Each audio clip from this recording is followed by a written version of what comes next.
걷어들이는데 이게 부자들로부터 많이 걷어야 하잖아요. 근데 부자들 직접적으로 가서 세금을 매기면 이게 쉽지가 않아요. 그럼 제일 좋은 게 뭐냐 이거예요. 부자들 몰래 이게 저기 세금을 걷어들이는 데 있어서 어떤 사람 있잖아요.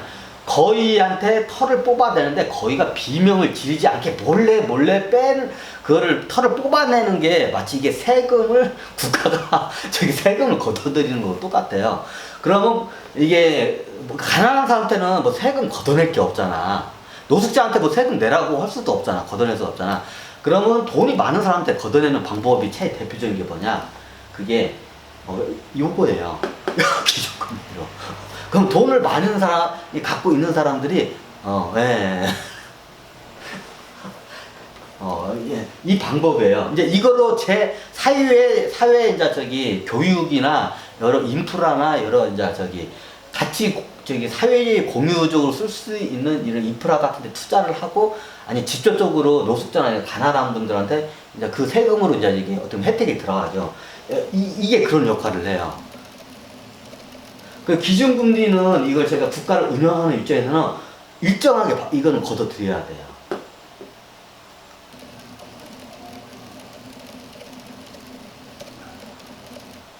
이게 너무 이걸 이때까지 너무 그거를 이 경제를 부양하기 위해서 너무 0.몇%대라고 하죠.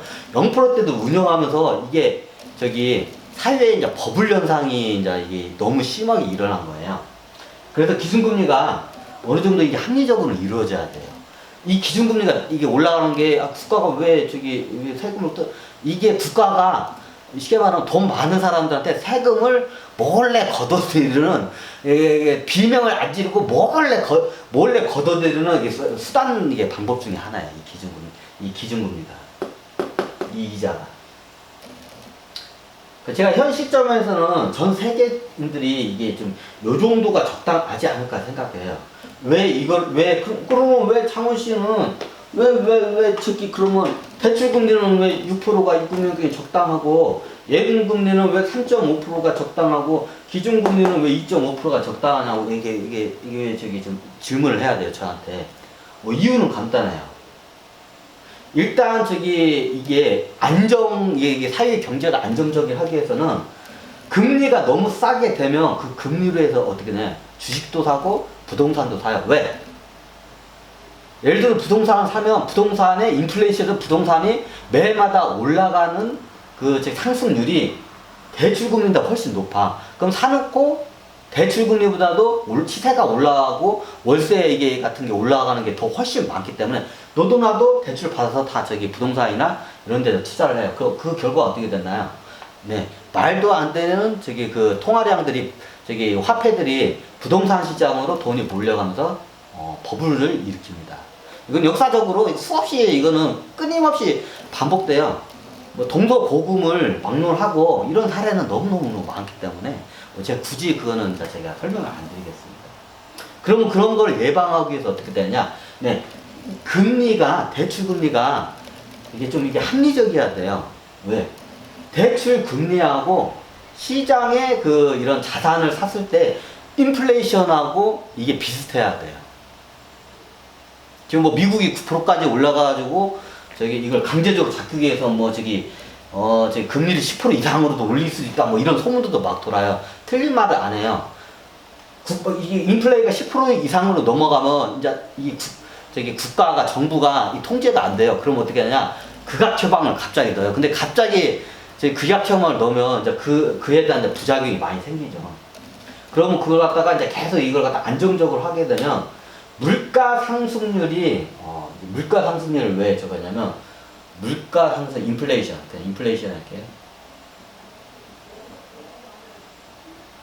인플레이션이 약 7%를 지금은 7%를 최소한 유지를 해야 돼요. 인플레이션이 두 자릿수 10% 이상이 넘어가잖아요. 이제 그때부터 사회적으로 굉장히 범죄가 많이 늘어나요. 자살률도 높고 회사가 도산하는 회사들이 많이 일어나요. 예전에 우리 IMF 때 막 10몇 %까지 금리가 올라가지고 감당 못해서 회사들이 다 도산을 해버렸죠. 그런 일들이 발생해요. 인플레이션이 지금 굉장히 높기 때문에 최소한 7% 이상을 못, 이게 마지노선을 7%는 최소한 7% 이상을 넘기면 안 돼요. 이제 인플레이션이 두 자릿수 10% 이상이 넘어가잖아요. 그러면 사람들이 어떤 저거냐면, 이게 국가와 중앙은행과 국가 정부를 못 믿어요. 그러면 나중에 화폐 자체를 못 믿어요. 이제 그때 되면 이게 완전히 진짜 폭동이고 전쟁이 일어나요. 그래서 제가 인플레이션의 최 마지노선을 7%를 봐요. 요걸 봐야 돼요. 인플레이션이 낮으면 낮을수록 좋죠. 인플레이션 최소한 7%로 하고, 그러면 어떻게 되냐? 이런 대출을 받아서 부동산이나 이런 실물 시장으로 이거를 함부로 들어올 수 없게 만들어야 돼요. 그래서 어떻게 되냐? 인플레이션과 대출 금리가 비슷해야 돼요. 그래서 제가 마지노선을 7%를 잡고 있는 거예요, 인플레이션. 이상 넘어가면 굉장히 위험하다. 근데 10%가 넘어가면 그때는 이제 통제가 잘 안 돼요. 이게. 그래서 제가 봤을 때 인플레이션 최소한 7%대를 유지하려면 어떻게 되냐? 시중에 돌고 있는 돈이 적어야 돼요. 그래야 인플레이션이 아니라 이유는 간단해요. 시중에 돈이 막 돌잖아요.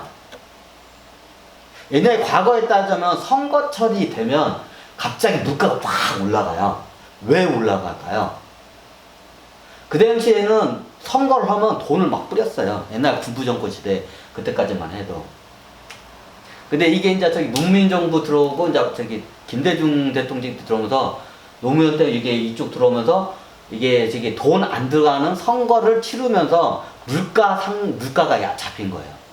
예전에 군부정권 시대 때는 뭐 이게 저 예전에 이런 마음을 쳤는데, 저희 아버지가 이장님이었는데 막 한 트럭까지 박스 이방으로 해가지고 돈을 뿌렸어요. 돈 봉투도 막 뿌리고, 누구 뽑아달라고 돈 봉투도 뿌리고 막 먹을 거나 뭐 이런 거 겁나게 이게 했어요. 저희 군부정권 시대만 해도 예전에. 그게 당연시. 그렇지 않으면 당선이 안 되고, 대선도 그렇고 국회의원 선거도 그렇고. 그럼 어떻게 되냐? 이게 선거를 하는 과정에 돈을 확 뿌려버려요, 그냥.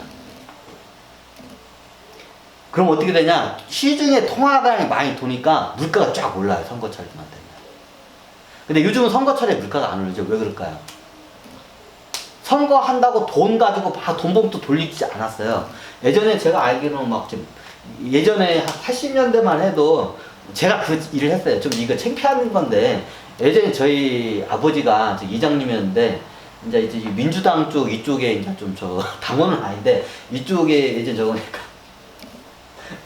옛날에 좀 약간 이게 고건이 우리 옛날 옥구 이쪽 군산 옥구 쪽 이 양반이 출신인데, 고건 이 양반하고 이게 인연이 있고 친분이 있어서 이 양반 국회의원 나왔을 때 그때 돈 봉투를 겁나게 뿌렸어요. 이런 말 하고, 아이씨 이것까지 얘기하는데 내가 그 당시에 기억나요. 막 집에서 제가 아버지가 이게 하면 돈을 하면 뭐 봉투를 이렇게 하면 아버지가 돈을 하나 둘 셋 하면 보통 2만 원에서 3만 원 했던 것 같아. 80년대였던 거. 그 당시에 제가 초등학교 국민학생이었는데, 그럼 아빠 옆에서 야 내가 일 도와달라고 하면 아빠가 돈을 하나 둘 셋 하면 딱 주면 이제 어떻게 하냐, 돈을 해가지고 3만 원씩 봉투에다 넣으라고 다. 그래가지고 넣어가지고 어떻게 하냐, 그 동네 사람들한테 싹 그걸 뿌려요. 누구 찍으라고. 근데 그 당시에 그 민주당 그 당시에 고건 그 팬이었어요. 그래가지고 그리고 막 통닭 같은 박스로 해가지고 어마어마하게 큰 박스에다 통닭 같은 거 튀겨가지고 막 잔치를 열었어요. 그래가지고 그건 내가 이것까지 얘기하냐? 예전 80년대 그랬어요. 그게 진짜 창피한데. 그 옛날 그 선거할 때 돈 봉투 제 옆에서 같이 우리 아버지 이사님 내 옛날 도와주고 그랬어 같이. 그럼 그거 어떻게 했냐? 그 돈 봉투 넣으면 아버지가 다 이제 돌아다니면서 민주당 이게 누구 나오니까 누구 무조건 찍으라고, 누구 찍으라고, 대선도 그렇고 이게 찍으라고 하면서 이게 돈 봉투를 쫙 돌려요 그때. 그러면 시중에 통화량이 이제 꽁돈이 이렇게 막 돌잖아요. 그러면 그걸 꽁돈은 사람들이 이렇게 저축을 안 거의 투자를 하고 어떻게 그냥 바로 써요. 보통 이제 술을 먹거나 좀 쾌락적인 데에 바로 써버려요 다. 그러면 시장에 통화량이 갑자기 투입이 되면서 어떻게 되냐, 물가가 확 올라가는 현상이 일어나는 게. 예전에 선거철만 되면 시중에 돈이 확 풀려버리니까 물가가 올라가는 현상이 있었어요, 예전에. 근데 요즘은 이제 그런 게 없죠. 왜? 돈 없는 선거를 하기 때문에 시장이 인플레이션, 선거로 해서 인플레이션이 안 일어나요. 그러니까 인플레이션이 이게 어떻게 보면 이게 정부, 국가가 국민들한테 이게 제공, 어떻게 보면 이 정부는 아주 건실하다는 거를 증명하는 잣대가 어떻게 보면 인플레이션이에요. 이거를 못 지켜가지고 인플레이션이 막 1000%, 1년 인플레이션 1000% 이상 막 이렇게 넘어가는 회사예요. 그러면 국민들이 그 정부를 못 믿기 때문에 그런 거예요. 보통 이게 10%대가 넘어가잖아요, 인플레이션이. 그러면 국민들이 정부를 못 믿어요. 두 자릿수가 인플레이션. 최소한 인플레이션 마지노선이 7%예요. 이게 7%까지 되면 뭔가 이거는 세상이 돌아가고 있다는 걸 다들 알아요. 2 이상 넘어가면 이제 뭔가 큰 일들이 이제 발생을 해요, 사회적으로.